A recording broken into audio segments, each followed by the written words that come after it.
and welcome back to my channel. Today I'm going to be talking about why we had a home birth and what led to that decision. Now I'm going to start by saying we didn't know or we didn't think we were going to have a home birth, and that decision came to us only at the point of 7 months of pregnancy. And basically the only thing we knew was that we wanted to have a natural birth. We just wanted to have it as natural and as normal as possible. And the thing that was pushing us in that direction was the fact that I had a very easy pregnancy. I was exercising through my pregnancy. I enjoyed going to Zumba, and I was swimming, and I was walking, and I was cycling. Every time I went for my checkups to the doctors, they would just say, everything looks great, whatever you're doing, keep going. So we knew we wanted to have a natural birth. But the thing was, everyone we spoke to, for some reason, I don't know what it is, I don't know where, like, maybe it's just a Kenya thing, but everyone we spoke to that had had a child in the last 5 years, let's say, had a cesarean section, except for 2 stories, and I'm going to talk about them in a bit. But it was like it was normal. Having a cesarean section was like the thing to do. It was the expected way of delivery this time and age, but we didn't understand why. And I'd looked into having like a normal birth, and everything was pointing toward the direction of, if you can have a normal birth, obviously it's so much better for you. You heal faster, and generally that's what our bodies were built to do. We were built to give birth, you know, through your hoo-ha. But for some reason it was just like so difficult to find anyone who'd had a natural birth, and we didn't understand why. So we started looking into it and asking questions and wondering, like, why is cesarean section so normal? What's made it so acceptable and so expected?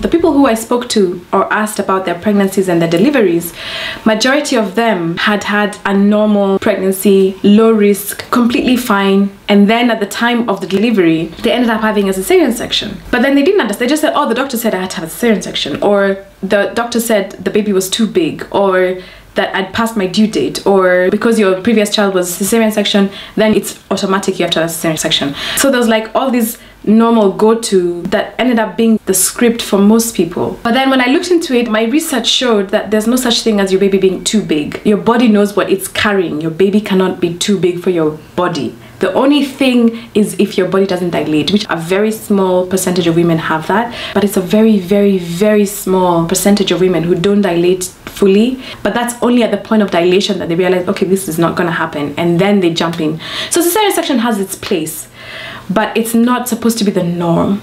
It's not supposed to be the majority, and that's the problem. People need to question more. The other myth of you've passed your due date, that date is just an estimate. Sometimes it's 2 dates. Like I had 2 dates. One was given to me according to my scan, and the other one was according to my last period. And both dates are just estimates, but people look at those dates as the date that their child is due to come. And so when you pass that date, there's this panic of, oh, I've passed my due date. And then for some of the people that I spoke to, they would say how their doctors told them, if you pass your due date, come in and we'll induce. And I guess that's become normal. Like if you pass your due date, then you get induced.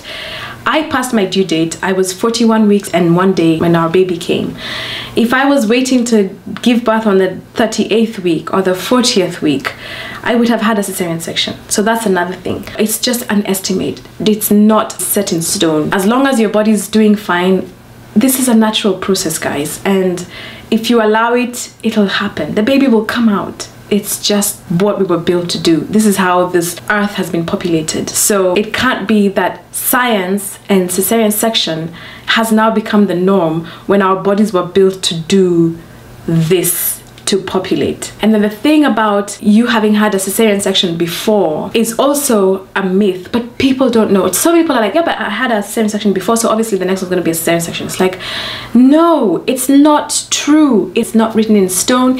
If you want to have a natural birth, even after a cesarean section, it is 100% possible. Just look into it, check to see that you're a candidate for it, that your body's fine, that your pregnancy is easy, that there's no reason for you to have a cesarean section. Obviously, again, I will reiterate, cesarean sections are there for a reason. Some people have really complicated pregnancies, really tough pregnancies which are like hanging by a thread, or maybe the placenta is low lying, or maybe like there's a countless number of reasons why you could have a cesarean section, but for it to be the majority, that's the thing I'm trying to address here, guys. But then on top of our research and asking people and trying to find out what we did, there's two other things we did. One, we watched a documentary called The Business of Being Born. It's an American documentary by Ricky Lake. She used to have a talk show. It's over 10 years old, so it's not a recent thing. But then it just exposed so much about misconceptions and myths when it comes to giving birth, and how a lot of people end up having cesarean section when it's not necessarily like the best way to go. And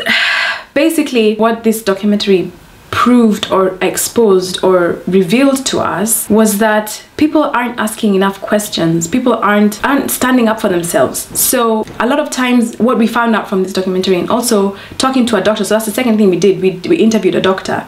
So we were really like serious about this quest to have a natural birth. So we watched this documentary, and then we talked to some people, and then we interviewed a doctor. So when we interviewed the doctor, he was like 90% of pregnancies are low risk, and we asked what's the percentage of cesarean section births in Kenya, and he said according to the statistics he had, it was around 75%, which is ridiculously high. So we were like, okay, well, how do you explain that? And his thing was, most people choose to have a cesarean section birth. And I know there's people who select to do it because of convenience, because of picking and choosing the date that you want to have your baby. Some people feel like they don't want to ruin their downstairs, and all these things that have, I guess, been said to people to make CS look sexy. But most of the people who I spoke to who'd had a cesarean section birth didn't choose it. They just went to the hospital, and then they were told you have to have a cesarean section because of one reason or another, and then they didn't question it, and then they did it. And then later on, looking back, they'd be like, oh, maybe I could have put my foot down, or maybe I could have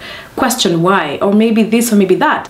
Now, the reason I say this was because remember earlier I said that everyone I spoke to that had had a recent birth in the last 5 years had had a cesarean section except for 2. Those 2 were people who, they went to the hospital to give birth, and they were told they had to have a cesarean section, and both those people, completely different separate scenarios and cases, stood their ground and said and questioned why am I having a cesarean section, but why, like everything's fine, what's the reason? And then one of them is a sister to a friend, a very good friend, and she said she left that hospital and went to another hospital in the middle of being in labor, and she was like, no, I'm not having a cesarean section, I don't see what the reason or the point of this is, and I'm gonna go. So she moved to another hospital, and she had a normal birth. There was no problem. She showed up, they said you're ready, and they delivered the baby and was fine. So then the question becomes, how many people who are having babies aren't questioning why they're getting cesarean section operations as opposed to just having a normal delivery if there was no reason to? So because of this documentary, The Business of Being Born, it became pretty clear that having cesarean sections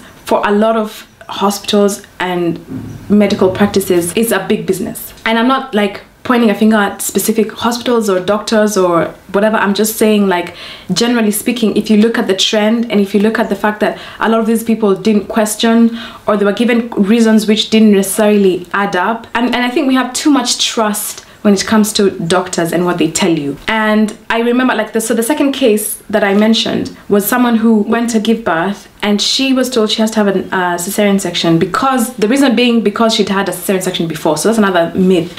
But there's something called VBAC, which is vaginal birth after cesarean, which could allow you, or allows people, to have a natural birth even if your previous birth experience was cesarean. But people don't know this. So then for her, she found out about it after having had a cesarean section before.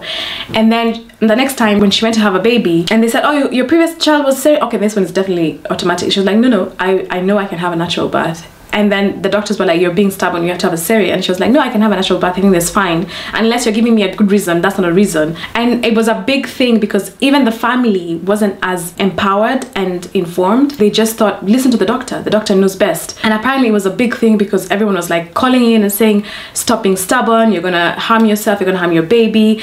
And there was like a prayer vigil around her, like saying, oh my god, she's lost her mind and she's going to like ruin this whole experience, blah blah. But because she stood her ground, and because she had her knowledge and her info, and she was like, nope, I'm not doing it, and because they couldn't give her a good enough reason on top of the fact that she had a cesarean section before, she ended up giving birth naturally, and it was totally fine. But the thing is, how many people have that willpower and the strength and the force to stand your ground and insist this is what I want and this is why I know it'll work. Like most people cower at the professionals and the doctors and the medics, and when they say, oh, you have to have a cesarean section, then you do it.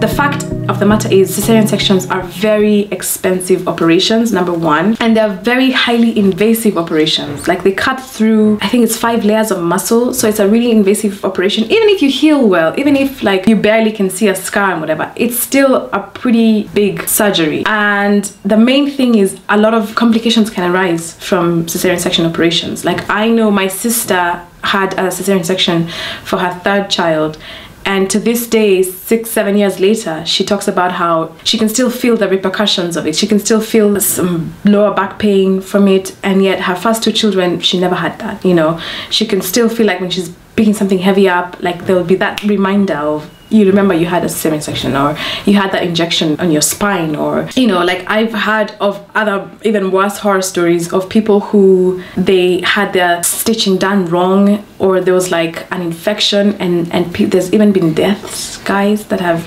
resulted from these botched surgeries. But that's obviously for a minority of the cases who have it going bad. Obviously, I'm not saying necessarily all of them are bad, but I think my point is, because I know this is going to be a really controversial video, and this is the point of this channel, is to just have a conversation, and I give my point and my view and my findings, and then you can hit back with your view and your thoughts if you disagree, or if you agree and you tell me what you think that I've said that makes sense. But at the end of the day, I feel like this is something which is happening so much, and people are spending so much money, especially people who can barely afford it, and yet maybe they didn't have to.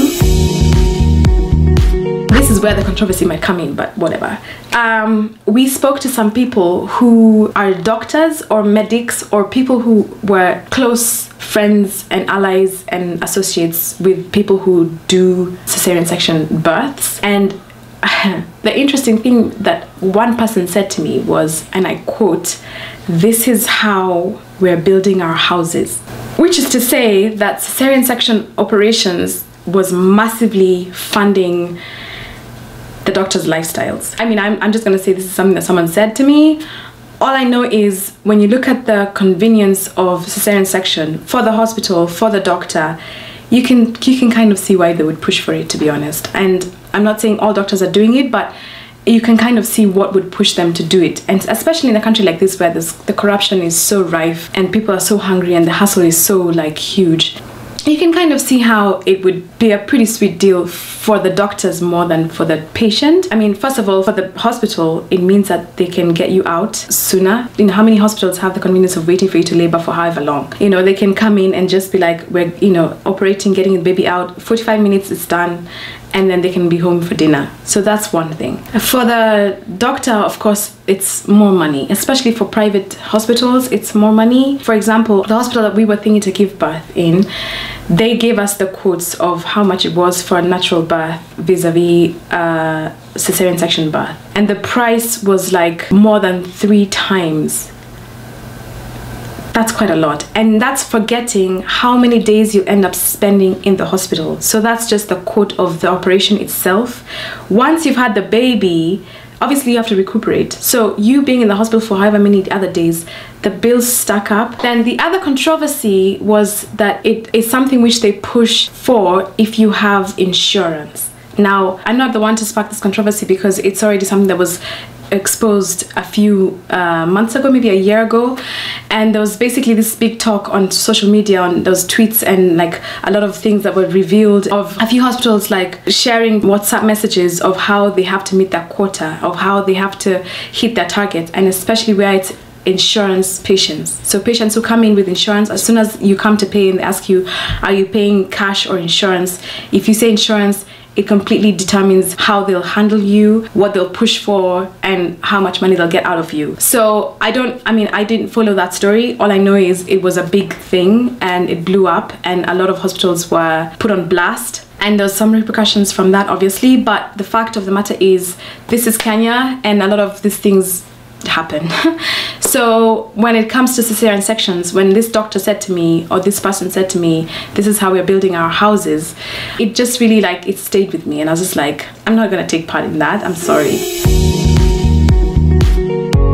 So back to why we had our home birth. After all that research and after all those findings and all these chats with people and all this information that was coming in and finding out that, oh, actually maybe I can have a natural birth if I just stick to my guns, the thing that ended up being very clear was labor at home as much as you can, and then you can go to the hospital to give birth. So that was our plan.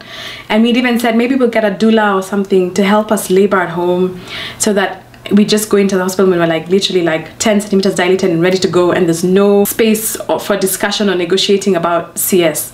So we're like, okay, that's our plan. Okay, that's what we're gonna do. But then at 7 months pregnant, I met with a friend, and I was telling her about my concerns and why I really want to have a natural birth, and I'm like, we're determined, we have this plan, we're gonna stick to it. And she was like, why don't you just have a home birth? That's what I did. And I was like, wait, what? And she was like, yeah, it was the best decision we could ever make, and we had an amazing midwife and she was fantastic. Just look into it, you know, if you're really determined to have a natural birth, this is a good way to go. So she gave us our midwife's contact. I think maybe I went home and I told my husband, I was like, this is what we found out, we should look into it. And he was like, yeah, cool, let's look into it. I remember by this point we're like completely on board on the idea of just having a natural birth and trying to keep things as natural as possible. So then we gave Lucy a call and we met with her and we were sold. I'll just say that we were sold. Like, she said everything right. To begin with, she wasn't just like, yep, you want me, I'm in business, let's go. She was just like, just because you want a natural birth or you want a home birth, it doesn't mean you can. I have to review your history, your medical history. I have to look at your vitals. I have to see how your pregnancy has been progressing before I can qualify you for home birth. So just because you want it doesn't necessarily mean we're in business. And I thought that was a really good thing. I was like, okay, cool. She's not just like, okay, yeah, I've got a new client. She was just like, I have to see that this is gonna work. So we gave her our files and she looked at everything. And because I'd had my first 3 months of pregnancy in the UK, like those documents from the UK and those documents from here, and she looked at everything and she was like, yep, you seem like you're a pretty good candidate if this is what you want to do, and now, you know, this is what we're gonna do to make it happen. And then like, for us, it was just a complete shift, because first of all, there was the thing about having a home birth and having someone who was going to be there for us and take care of us and was giving us a completely different outlook as to what we were getting in the hospital. So for example, she would talk about nutrition, she would talk about exercise, she would talk about rest, she would talk about sleeping positions, she would talk about like things which doctors just didn't have time to do or to discuss. And that was a huge refreshing thing for me, because like, even though doctors were like, oh, whatever you're doing, keep doing, that's all. They weren't asking, what are you doing? How are you doing it? How is it working for you? They would just be like, yeah, you look fine, whatever you're doing, keep going. I could have been drinking Guinness or whiskey throughout my pregnancy and they'd just be like, yeah, you look fine, keep going. You know, like nobody was asking the question. And she was like, tell me what you're eating, tell me how you're feeling, tell me when you do this how it is, and okay, good, now do this and you can improve with this. And that was really good. The other thing is, she would come to our house to give us our prenatal clinic checkups, which was a huge shift from when we were going to the hospital, where you have to wait in line for like literally hours, guys. Like, that was such a shift. And it was so much nicer to just be at home and have her come to you, and then she would take her time, go through everything. We would discuss anything, whatever we wanted to ask, she would be there to listen and answer us and give us whatever information and reassurance that we needed. Whereas with the hospital, after waiting for hours to see a doctor, it would like be a 10-minute, like literally 10-minute quick in and out. And they wouldn't even look you in the eye. Like, they'd literally just be like, yep, yep, yep, okay, next, you know. And I'm not saying that hospitals are bad, I'm just saying that they're busy and they have a lot of people coming in, and they have a very small window, especially for the prenatal clinic timings. It's a very small window and everybody comes in at that particular day in that small window to see the doctors, and there's like 4 doctors on rotation, so it's like so much. Anyway, overall, I know I've said a lot, but overall, I'm just having this conversation to let people know that if you want to have a natural birth and you've had a cesarean section before, you can. If you're wondering whether, like, you've had a normal, easy pregnancy, then someone says you have to have a cesarean section, you should question why. Even if you've been in labor for more than a day, it doesn't necessarily mean the answer is cesarean section. If you really want to avoid it, you should ask the questions, you should really be pointing some stuff out, and maybe you'll end up having the birth that you want. The problem is, too many people are having births they don't want. And even those people who I spoke to who'd had cesarean section births, a lot of them were like, it wasn't my choice, I didn't want it, and maybe even they regret it, you know. So I would say just try and find as much information as you can, because That's the problem. People aren't informed enough. People aren't asking the right questions. People aren't researching enough. And then on top of that, there's the thing about the insurance. I mean, it's been proven. I don't know if it's something which is still going on after that whole controversy, but it's worth checking to see like how they treat you if you said you're paying with insurance vis-a-vis paying cash and all that stuff. At the end of the day, we are very happy with our decision. We made our decision that worked really well for us. We could have had a nightmare of a story, so I'm not saying just because it worked for us it's gonna work for everybody, but for us it was a good thing to do, and we had an amazing experience. We had an amazing midwife, we had an amazing birth, and all of it went really swimmingly well. I know if I went to the hospital having labored for 4 days, I don't imagine anyone would just let me keep laboring. I think, judging from all the things that I've heard from people I've talked to, they would definitely have operated on me, and I'm glad that I didn't do that. So just do your research, inform yourself, empower yourself, and have the birth that you want, because you deserve to have what you want. As long as it works for you and as long as it's possible, you deserve it. That's the end of my video. Hit me in the comment section with whatever questions or comments that you may have, whether you agree or disagree, and I hope that you enjoyed watching this video and that you learned a thing or two. So if you like this, please give it a thumbs up, and if you haven't already subscribed, please hit subscribe. Bye!